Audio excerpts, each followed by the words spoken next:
शरद पूर्णिमा हिंदू धर्म में एक महत्वपूर्ण तिथि मानी जाती है जो तन, मन और धन तीनों के लिए लाभकारी होती है। इसे रास पूर्णिमा और कोजागरी पूर्णिमा के नाम से भी जाना जाता है। इस दिन का विशेष महत्व है क्योंकि यह न केवल धार्मिक दृष्टि से बल्कि वैज्ञानिक और आयुर्वेदिक दृष्टि से भी लाभकारी मानी जाती है। शरद पूर्णिमा के दिन चंद्रमा अपनी 16 कलाओं से पूर्ण होता है। ऐसा माना जाता है कि इस दिन चंद्रमा की किरणों में अमृत होता है जो शरीर और मन को शुद्ध कर सकारात्मक ऊर्जा प्रदान करता है।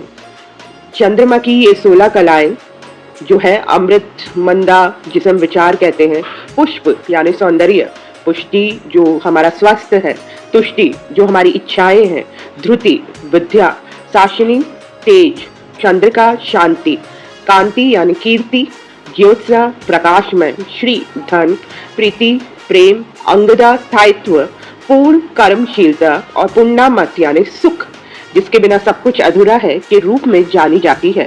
शरद पूर्णिमा को रास पूर्णिमा भी कहा जाता है। ये जानना बहुत ही अत्यंत आवश्यक है। क्यों? ये भगवान श्री कृष्ण के साथ भी जुड़ी है। पौराणिक कथा के अनुसार इस दिन भगवान कृष्ण ने वृंदावन में गोपियों के साथ महारास रचाया था।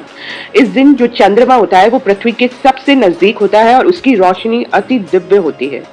रास लीला इतनी विशेष थी कि चंद्रमा आसमान से इस लीला को देखता रहा और उसकी किरणों में अमृतमय ऊर्जा आ गई जिससे उसने पृथ्वी पर अमृत वर्षा करनी शुरू की। यह दिन देवी लक्ष्मी के आगमन का भी विशेष दिन है। कोजागरी पूर्णिमा के रूप में इसका अर्थ है कौन जाग रहा है। इस दिन देवी लक्ष्मी रात में घूमकर ये देखती है कि कौन जाग रहा है। जो भक्त इस रात को जागकर उनकी पूजा करते हैं उन पर देवी लक्ष्मी अपनी कृपा बरसाती है और उन्हें धन धान्य से भर देती है। आयुर्वेद में भी शरद पूर्णिमा की चांदनी को औषधीय गुणों से भरपूर माना गया है। इस दिन जड़ी बूटियों को चंद्रमा की रोशनी में रखा जाता है जिससे उनमें अमृतमय गुण आ जाते हैं। इसी तरह खीर को भी इस रात चंद्रमा की रोशनी में रखने की परंपरा है। माना जाता है कि इससे खीर में औषधीय गुण आ जाते हैं और अगली सुबह खाली पेट इस खीर को खाने से पित्त दोष समाप्त होते हैं और शरीर निरोगी होता है। शरद पूर्णिमा केवल धार्मिक तिथि नहीं बल्कि ये स्वास्थ्य, मानसिक शांति और धन संपत्ति प्राप्ति के लिए भी महत्वपूर्ण मानी जाती है।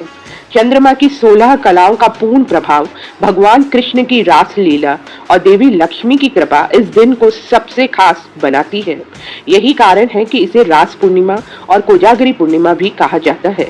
अगर आपको हमारे चैनल की द्वारा ये प्रस्तुति अच्छी लगी है तो आप प्लीज़ इसे शेयर कीजिए, सब्सक्राइब कीजिए और लाइक कीजिए और कमेंट में हम इसे कैसे और अच्छा और इम्प्रूव कर सकें ज़रूर बताइए। धन्यवाद।